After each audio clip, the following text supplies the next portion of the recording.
নমস্কার বন্ধুরা, আজ আমি আপনাদের সাথে পনির মাখনির রেসিপি শেয়ার করতে যাচ্ছি। রিসেন্টলি আমি আমার চ্যানেলে এই রেসিপিটি চিকেনের সঙ্গে বানিয়েছিলাম, আর আজকে এই রেসিপিটি আমি পনিরের সাথে বানাবো। এটা এমনই একটি রেসিপি যেটা আপনারা অনেক রকম জিনিস দিয়ে, যেমন ডিম দিয়েও সেম রেসিপিটা বানাতে পারবেন। তো আজকে একেবারে অন্য রকম পনিরের স্বাদ হবে এই রকমই রেসিপি আপনাদের সাথে আমি শেয়ার করব। অবশ্যই একবার ট্রাই করে দেখবেন। তো চলুন বানানো শুরু করা যাক। এখানে আমি সবই হাফ টিস্পুন করে জিরে, ধনে, শুকনো লঙ্কা আর গোলমরিচ, সমস্ত মশলাগুলো আমি ড্রাই রোস্ট করে নেব ততক্ষণ পর্যন্ত যতক্ষণ না এর মধ্যে দিয়ে একটু সুগন্ধ বেরোচ্ছে। আর সাথে নিয়ে নেব কাজু আর চারমগজ, সেটাকেও আমি মিক্সিতে বেটে রাখবো। আর ড্রাই রোস্ট করা মশলাগুলো যখন একটু ঠান্ডা হয়ে যাবে তখন আমি ওটাকে আধা থেতো করে নেব। আর এইদিকে দেখুন, প্যানে আমি তেল আর বাটার একসাথে দিয়ে দিয়েছি, দিয়ে একটা বড় সাইজের পেঁয়াজ খুব ভালো করে বেটে নিয়েছি। সেটা আমি ভাজতে থাকবো, পুরো কালার চেঞ্জ হওয়া পর্যন্ত নয়, ততক্ষণ পর্যন্ত ভাজবো যতক্ষণ না পেঁয়াজের কাঁচা ভাবটা চলে যাচ্ছে। আর সাথে দিয়ে দেবো 1 চামচ আদা ও রসুন বাটা। দেওয়ার পরে আমি খুব ভালো করে আদা রসুনের কাঁচা ভাবটাও মিটিয়ে নেব, যাতে করে সমস্ত মশলা থেকে কাঁচার ভাবটা চলে যায়। আর সাথে একটু জল দিয়ে দেবো 2 চামচ মতো। নাড়াচাড়া করে দেখুন, আমি এখানে যে আগে থেকে মশলাগুলো আমি থেতো করে রেখেছিলাম সেই মশলাটাই দিয়ে দেবো।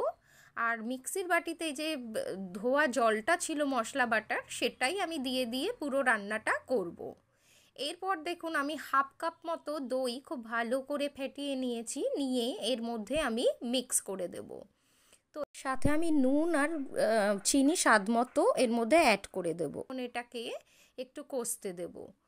আর এইরকম যখন একটু তেল ছাড়তে শুরু করবে তখন আমি এর মধ্যে যে আগে থেকে কাজু ও চারমগজ বাটাটা বেটে রেখেছিলাম সেটা আমি এর মধ্যে অ্যাড করে দেবো। আর ভীষণ ভালোভাবে আমি এগুলোকে মিক্স করে নেব, যাতে করে সমস্ত মশলা খুব ভালো করে মিশে যায়। আর সাথে দেখুন বন্ধুরা, আমি এখানে 2 চামচ দুধের সর দিয়ে দিয়েছি। আপনারা যদি দুধের সর ব্যবহার করতে না চান, তার বদলে ক্রিমও দিতে পারেন, আবার বাড়িতে থাকা দুধও দিতে পারেন। যে কোনো কিছু দিলেই এটার স্বাদ কিন্তু খুব সুন্দর, খুব ভালো আসবে। তো দেখুন, তেল ছাড়তে শুরু করে দিয়েছে।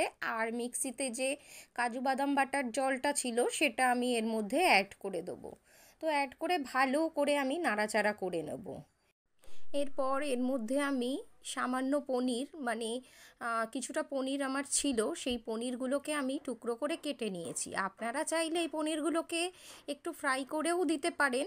আমি এখানে এমনি পনিরগুলোকে অ্যাড করে দিয়েছি। তো যেমন আপনাদের ইচ্ছা সেইভাবেই আপনারা পনিরটাকে অ্যাড করতে পারেন। যেমনই দেবেন তেমনই এটার স্বাদটা কিন্তু খুবই ভালো লাগবে। আর সব শেষে এর মধ্যে দিয়ে দেব গরম মশলা গুঁড়ো আর কাসুরি মেথি, দিয়ে একটু নাড়াচাড়া করে নেব। বন্ধুরা, আপনারা এইভাবেও এই ডিশটা সার্ভ করতে পারেন, কিন্তু আমি এর মধ্যে এর স্বাদটা আরও একটু বাড়ানোর জন্য এর মধ্যে আমি অ্যাড করে দেব কিছুটা ক্যাপসিকাম কুচি, টমেটো কুচি, লঙ্কা আর একটু আদা কুচি। টমেটোটা আমি বীজগুলোকে বের করে দিয়েছি। সামান্য একটু তেল নিয়ে নিয়েছি, চাইলে আপনারা বাটারও নিয়ে নিতে পারেন।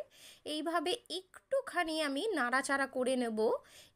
নাড়াচাড়া করে নেওয়ার পরেই আমি পনিরের ওপরে এই ফ্রাই করা সবজিগুলো দিয়ে দেব। এতে কিন্তু বন্ধুরা টেস্টটা অসম্ভবভাবে ভালো আসবে। আপনারা অবশ্যই এইভাবে একবার ট্রাই করে দেখবেন। স্বাদটা কিন্তু একেবারেই অন্যান্য পনিরের তুলনায় একদম আলাদা লাগবে, আর খেতে হবে এতই টেস্টি যে বাড়িতে যে কোনো লুচি হোক, পরোটা হোক বা নান হোক, তার সঙ্গে কিন্তু ভীষণই ভালো যাবে। এমনকি ফ্রাইড রাইস, পোলাওয়ের সঙ্গেও খুব ভালো লাগবে। আপনারা অবশ্যই এটা একবার ট্রাই করে দেখবেন এইভাবে, সত্যি এটা খেতে খুব ভালো। তো আপনারা অবশ্যই ট্রাই করবেন। আর যদি ভালো লাগে তাহলে অবশ্যই একটা লাইক, শেয়ার, কমেন্ট করে দেবেন। আর আমার চ্যানেলে নতুন হয়ে থাকলে চ্যানেলটাকে অবশ্যই সাবস্ক্রাইব করে নেবেন। তো এইভাবে আমি পনিরগুলোকে রেডি করে নিয়েছি। দেখুন, এবার আমি গ্যাসের ফ্লেমটা অফ করে দেবো। দেওয়ার পরে ওপর দিয়ে আমি সামান্য একটু ধনেপাতা কুচি ছড়িয়ে দেব। ছড়িয়ে দেওয়ার পর আমি একটা সার্ভিং বলে এটাকে সার্ভ করে দেবো এইভাবে। আশা করছি ভিডিওটা আপনাদের ভালোই লেগেছে। দেখা হবে আর একটা ভিডিও নিয়ে। ততক্ষণ ভালো থাকবেন, সুস্থ থাকবেন। ধন্যবাদ।